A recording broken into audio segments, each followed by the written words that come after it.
President Obama, well, look, let me just say generally, one of the things that my administration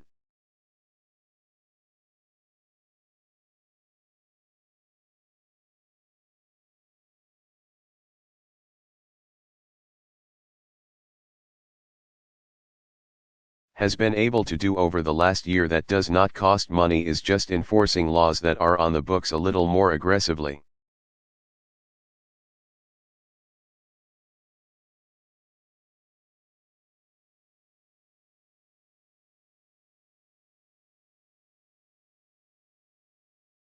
Making sure I mentioned earlier equal pay for equal work.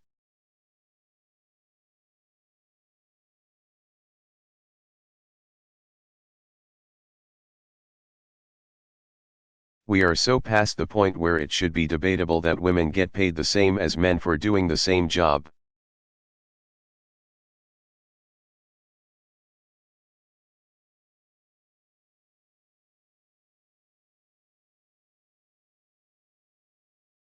And it is something that, especially because it was just released I think last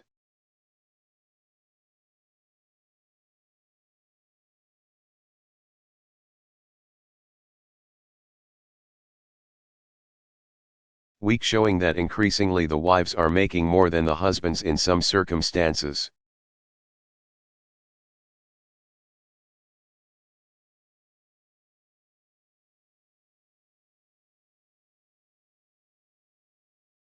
And whoever is making more, you've got to have two paychecks.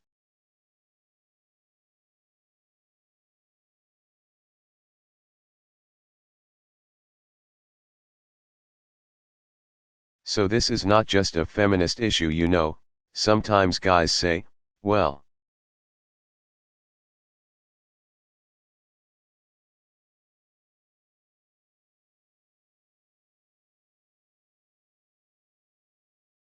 why should I care about it? Well, let me tell you something. If your wife is getting paid fairly,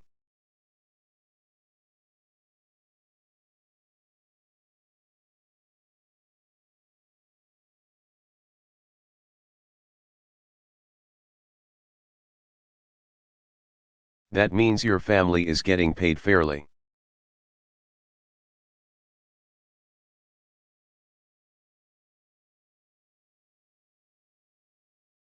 And I want my daughters to be treated the same way as your sons.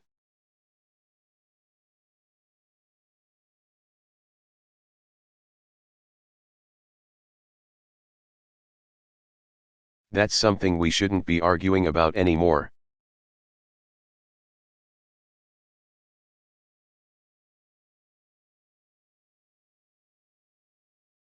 All right, gentlemen, right back here.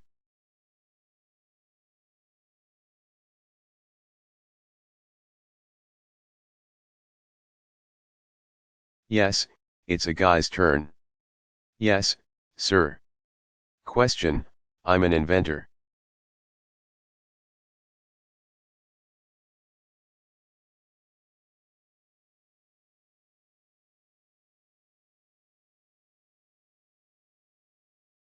And I hold US patent number 7,397,731. President Obama, okay.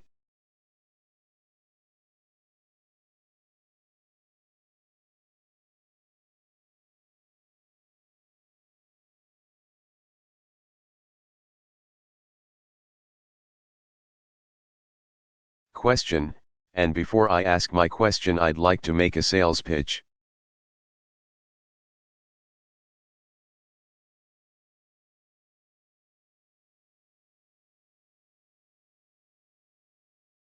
If you can use my patent in your next election,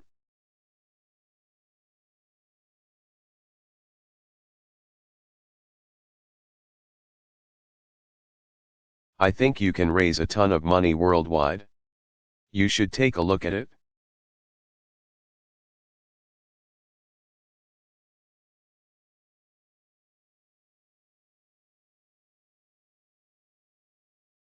President Obama, all right, we'll take a look.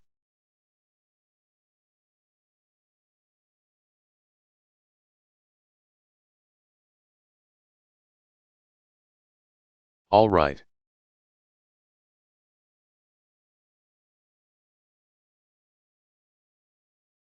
Question, if you can't use it, the government could use it.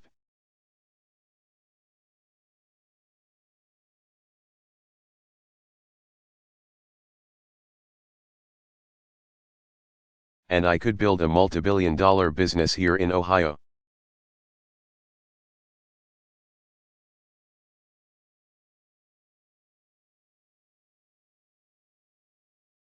President Obama, all right, we'll take a look at your patent.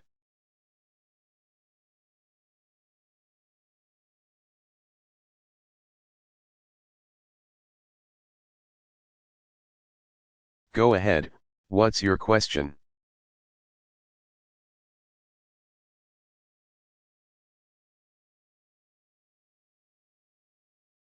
Question, yes, okay, it has to do with international patent rights.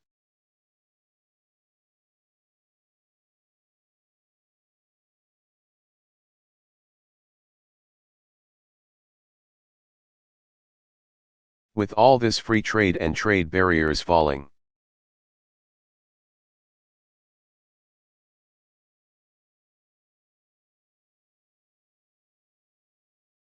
It's really hard for an individual like me with a global scope patent to file all over the world and get patent protection everywhere.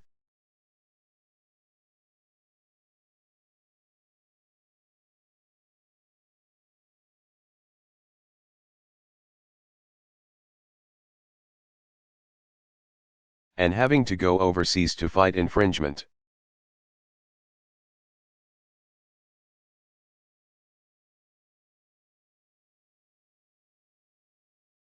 So if you're going to drop trade barriers, maybe you can extend my patent rights to the foreign countries.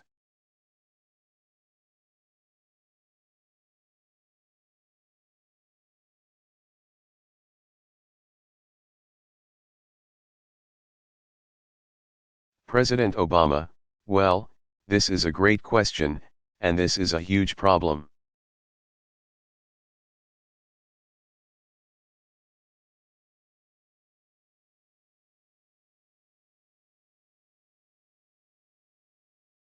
Look, our competitive advantage in the world is going to be people like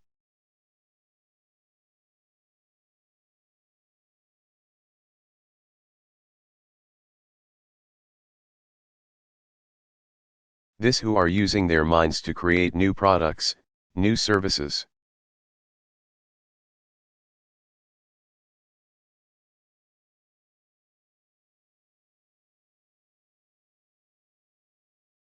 But that only helps us and helps you build a multi-billion-dollar company if somebody can't just steal.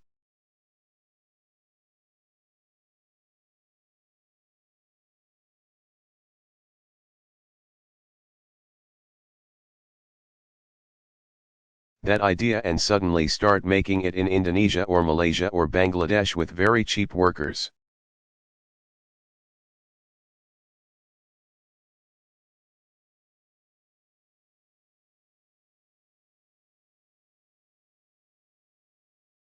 And one of the problems that we have had is insufficient protection for intellectual property rights.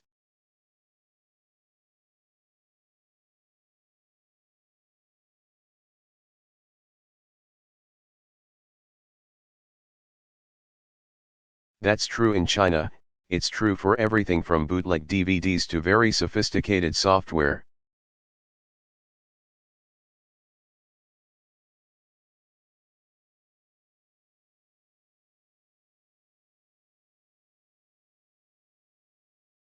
And there's nothing wrong with other people using our technologies.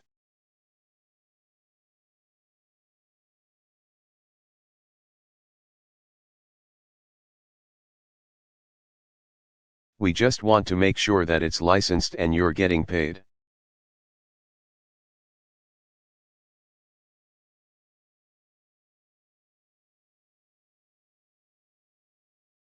So I've given instructions to my trade offices and we actually highlight this.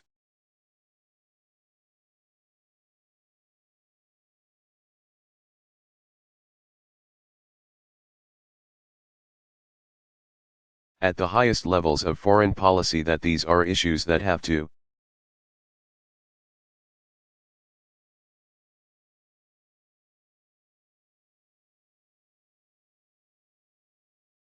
be addressed, because that's part of the reciprocity of making our markets open.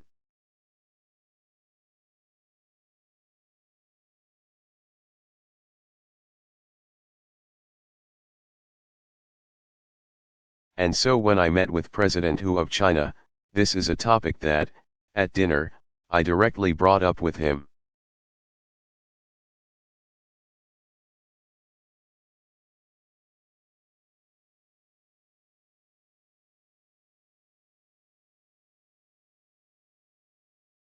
And but as you point out, it's got to be sustained.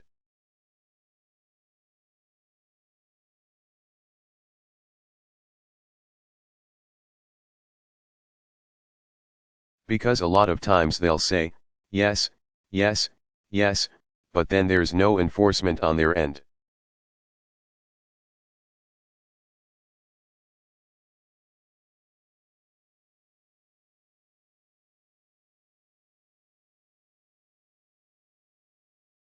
And one of the things that we're also doing is using our export arm of the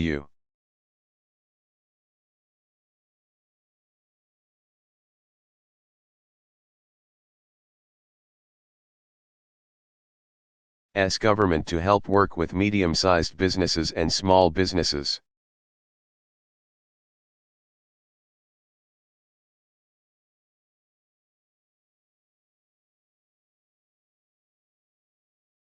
Not just the big multinationals, to protect their rights in some of these areas, because we need to boost exports.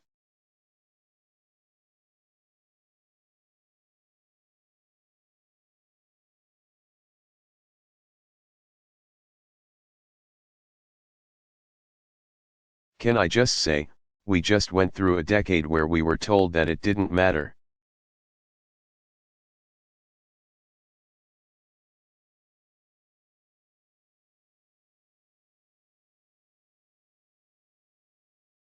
You just keep on importing, buying stuff from other countries.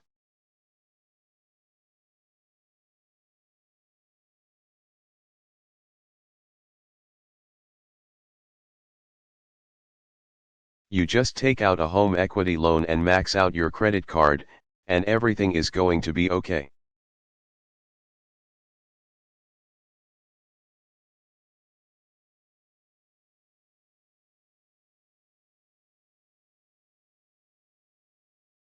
And it looked, for a lot of people, like, well, the economy seems to be growing, but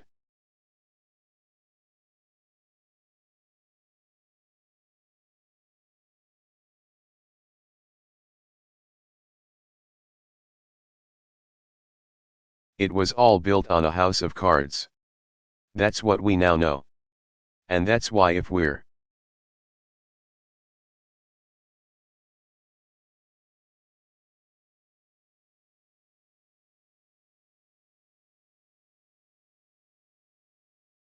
going to have a successful manufacturing sector, we've got to have successful exports.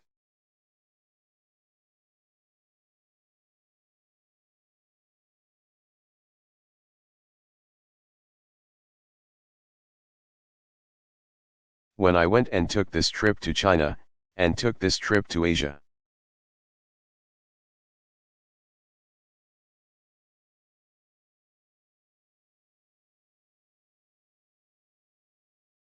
a lot of people said, well, why is he going to Asia?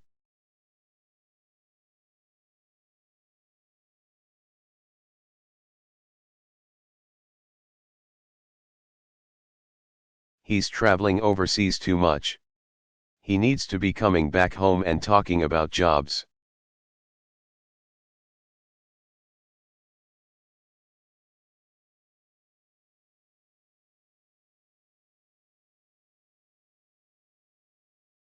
I'm there because that's where we're going to find those jobs.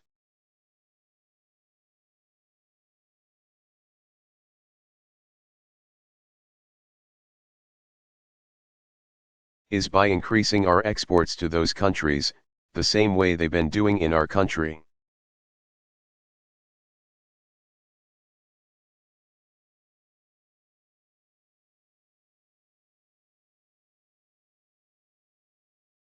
If we increased our exports, our share of exports by just 1%.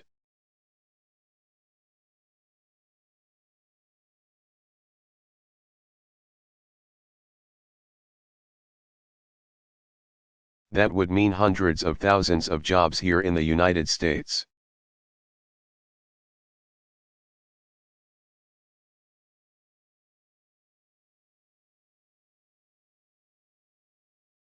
%, maybe a million jobs, well-paying jobs.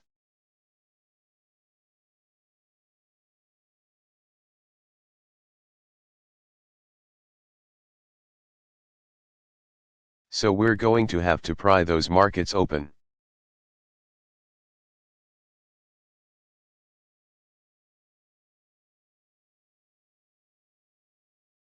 Intellectual property is part of that process.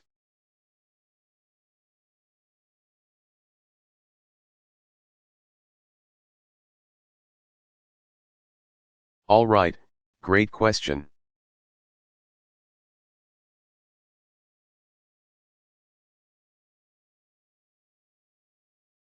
It's a woman's turn now.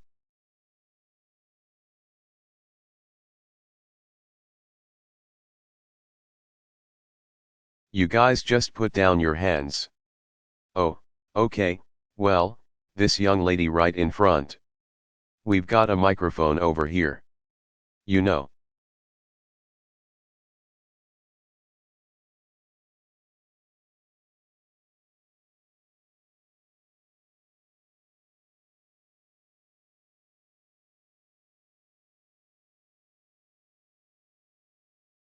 I would give it to you if I could reach, but go ahead.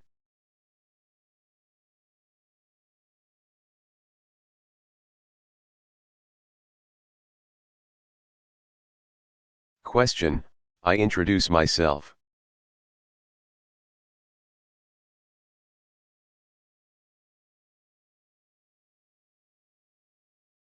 I'm 83 years old.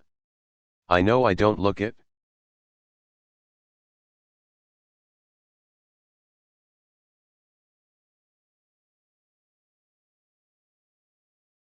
President Obama, you don't.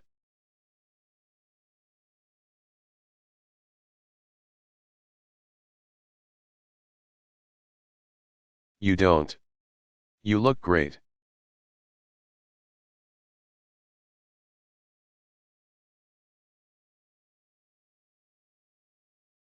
Question, thank you.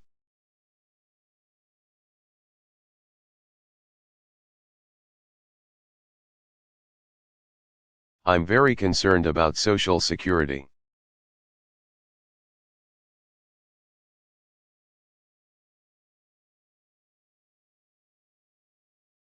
I think there's a few here who are probably living on that or supplementing that.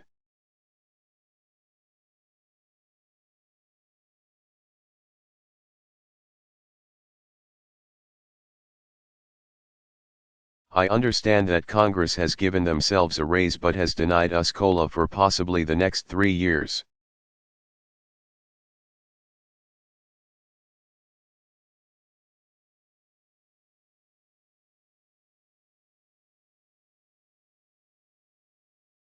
At the time of the H1N1 thing, people over 65 were not given the right to have the shot.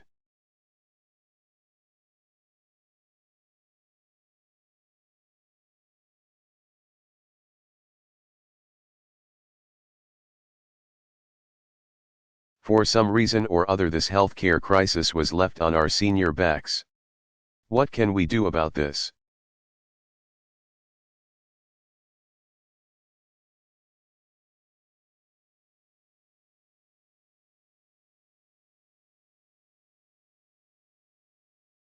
President Obama, well, let me address all three of your issues.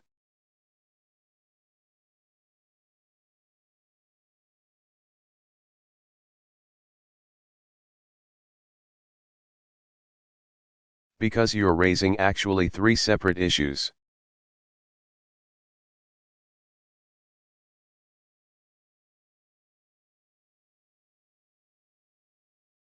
First is, how do we make sure that Social Security is sustainable over the long term?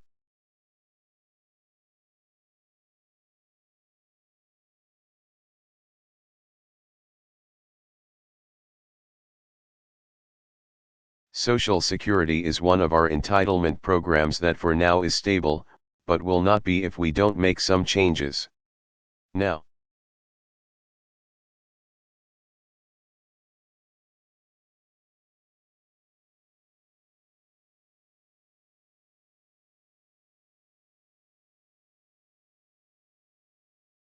Here's the good news. Compared to Medicare, Social Security is actually in reasonably good shape.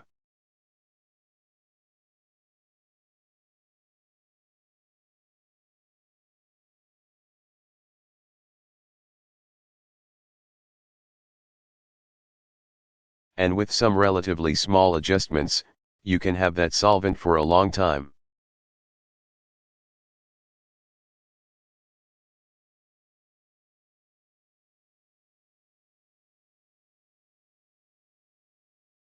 So Social Security is going to be there.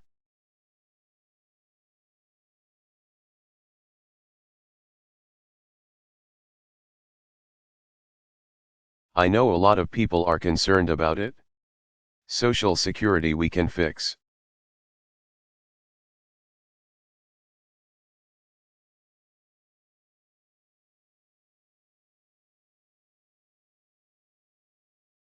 Now, in terms of the COLA, the formula COLA stands for Cost of Living Allowance.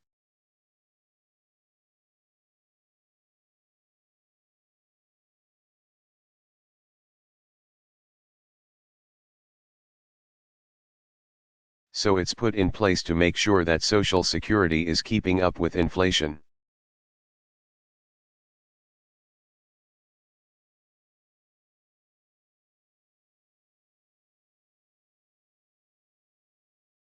Here's the problem. This past year, because of the severity of the recession, we didn't have inflation.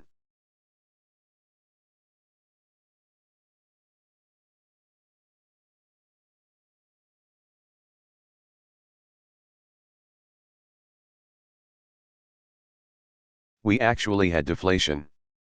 So prices actually fell last year. As a consequence, technically,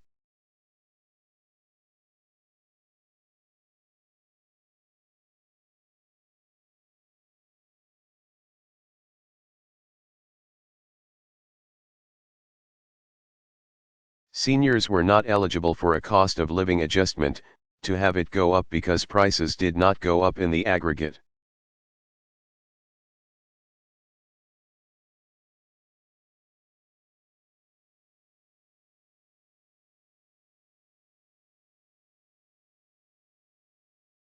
That doesn't mean that individual folks weren't being pinched by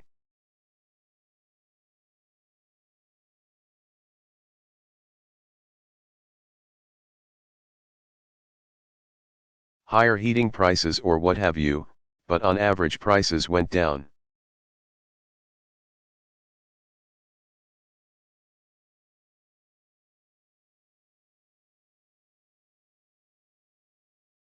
Here's what we did.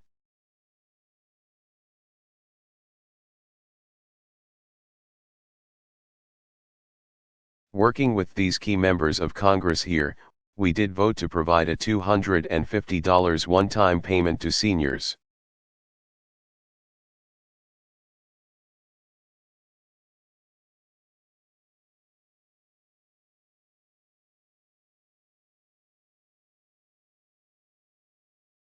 Which, when you factored it in, amounted to about 1.8%.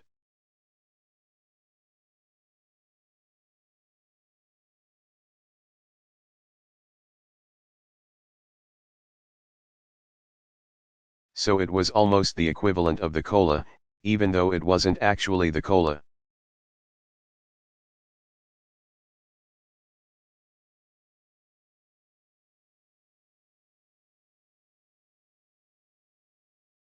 So we didn't forget seniors.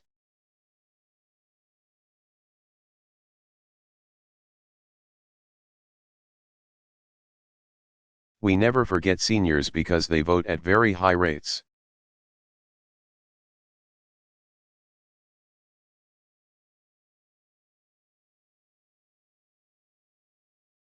Not to mention you changed our diapers and things. And so we appreciate that.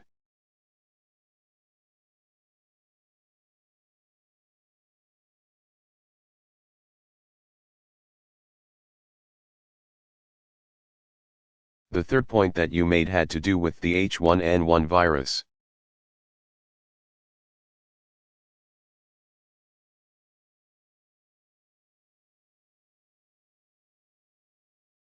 The reason that seniors were not prioritized was because, unlike the seasonal flu shot,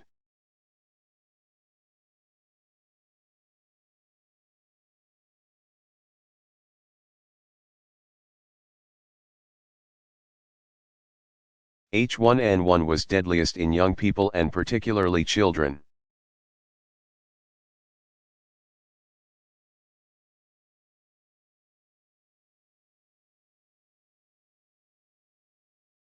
And because the virus came up fairly late in the time frame for preparing flu shots.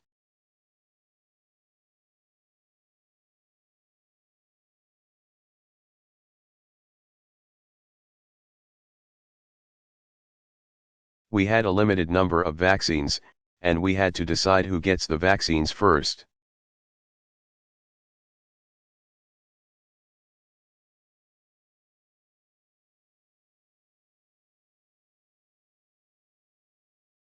Now, by the way, let me just do a little PSA here.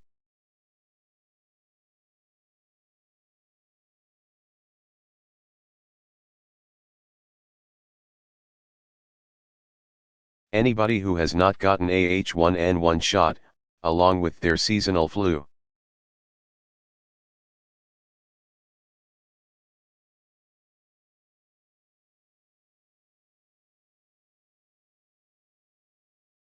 I would still advise you to get it, because historically there are two waves of this.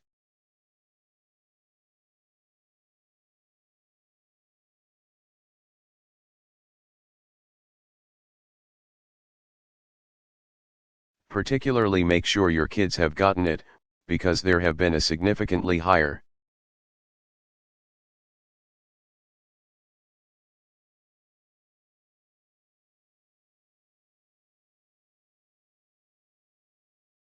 number of children killed under H1 who get H1N1 than those who just get the seasonal flu.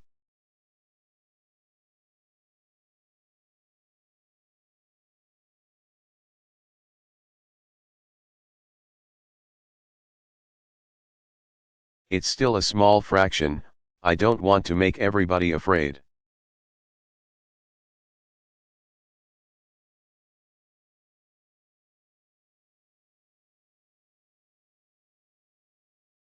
But it's a little more serious than the normal seasonal flu.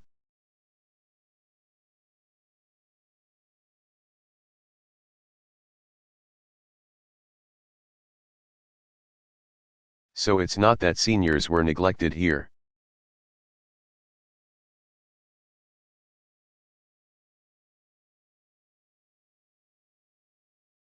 What happened was, according to the science, according to the CDC,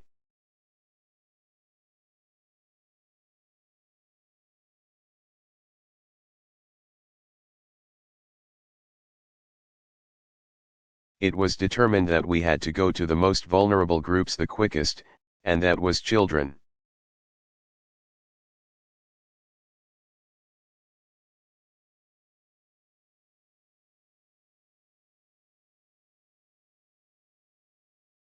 Particularly those who had underlying neurological disorders or immunity disorders.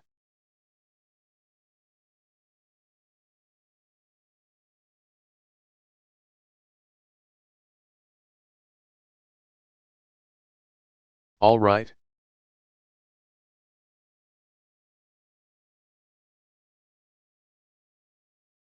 We haven't forgotten about you. And you don't look 83.